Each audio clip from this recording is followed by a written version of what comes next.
Çox maraqlıdır. Simurq Interin gələcək taleyi ilə maraqlanırsınız yoxsa yox ümumiyyətlə bu maliyyə dövrü ilə?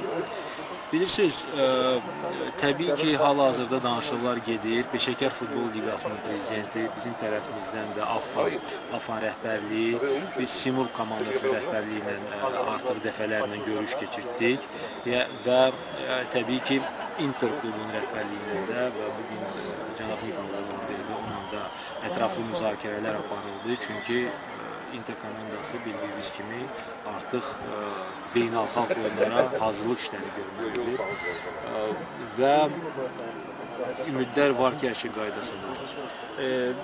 Belə iddia olunur ki, növbəti mövsümdən hər kluba dövlət tərəfindən 1,5 milyon manat pul ayrılacaq. Bu iddia rəsmiləşibmi, yoxsa hələ də sual altındadır? Yox, bu sözün düzü hələlik biz mətbuatdan bunu eşitdik, izlədik. Bildiyiniz kimi AFFA rəhbərliyi son konferansda qeyd olunmuşdur bizim tərəfimizdən və AFFA rəhbərliyi, AFFA prezidenti cənab Mehmet Abdullayev bunu qeyd elədi ki, artıq bu il 2005-2015 illərdə dövlət proqramı, futbola dair inkişafa dair dövlət proqramı artıq yekunlaşıb və biz hesabatımızı, fəaliyyət hesabatımızı vermişik, təqdim etmişik həmin konferansda.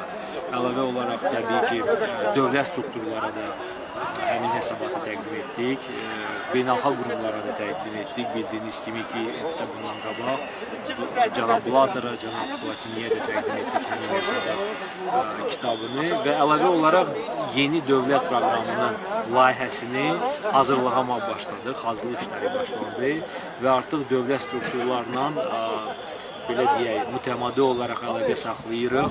Yeni dövlət proqramın layihəsinin təsdiqini artıq məsləhətləşirik, əlavələr edirik və təbii ki, biz də istəyərdik ki, yeni dövlət proqramı mövcud olsun. Olsun növbəti 5 il, 10 il bu artıq dövlətin qərarı olacaq.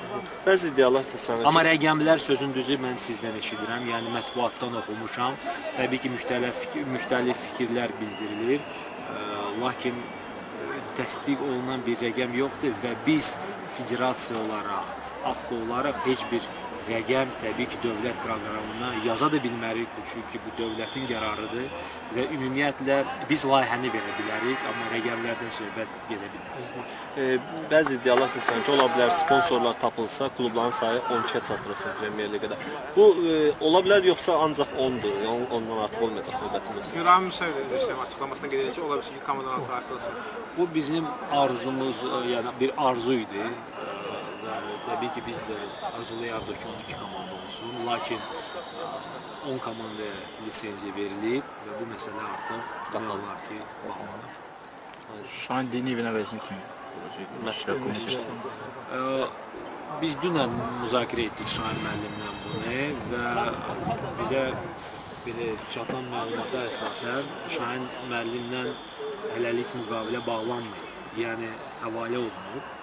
Və biz tezliklə, yəni Şahin müəllimin yerinə adam axtarmağa da biraz etik də olmaz. Çünki hal-hazırda yay fasiləsinə giririk demək olar ki. Ona görə tələsmədən Vaqif müəllimlə də müzakirə etdim, bugün danışdım.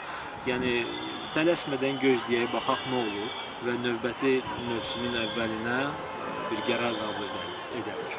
Mən bildiyim kimi Kəpəz klubu rəhbərliyi Şahin müəllimdən xahiş elədi, köməklik etsinlər onlara və o da şərəfini burada qəbul etdi bu təklifi.